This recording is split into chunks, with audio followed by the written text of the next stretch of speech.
So because houses are not selling as quickly as they once were, what we're seeing in lots of markets throughout the country are price reductions.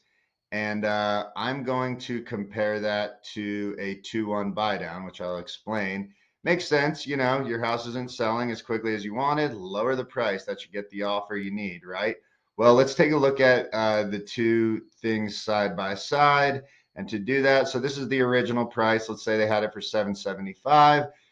They weren't getting the bites they wanted. So let's say it's a few weeks, a month, whatever. The sellers decide to lower the price. It's now 750. That's going to cost them 25K out of their proceeds of the sale.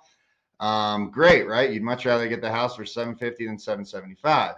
Weirdly, it's not as impactful as you might think. Like, look at the difference in monthly payment. It's like $100.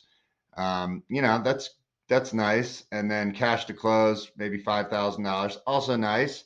Not bad. You'd think you kind of get more if you're chopping off $25,000 of the purchase price, but whatever. So look at that compared to a 2-1 buy down, which I will try and explain as clearly as possible. What the 2-1 buy down is doing is it's not changing the purchase price. Look, it's the same 775. And that's nice because it's not messing with the comps in the area. If the listing agent thought that was the right price, that can stay. And the agent is still getting the commission based off this amount and not a lower one.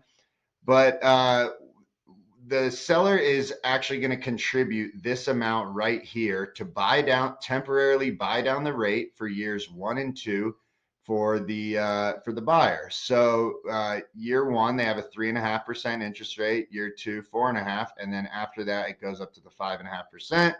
Just like these other examples here, it goes to the original note rate. But look at the difference in monthly payment. I mean, look how much lower in year 1 from the price reduction. That's $600. 600 bucks in year 1, and then in year 2 another $300.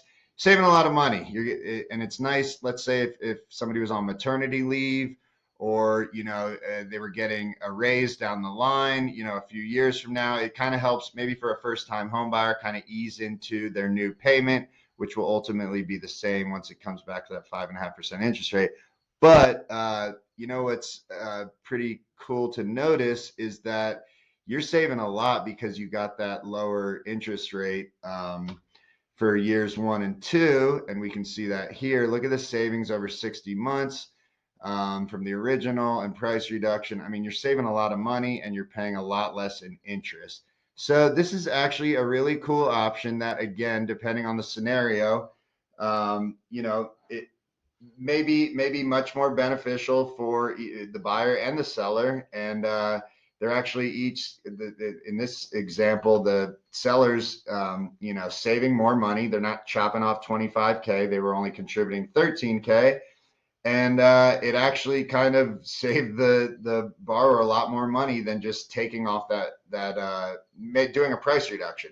So there are a few variables here and there, but depending on the scenario, it could be exactly what you're looking for. If you have a listing that's been sitting there, or incentivized buyers, lots of options here. That's what real estate's all about. Lots of options, especially when it comes to financing.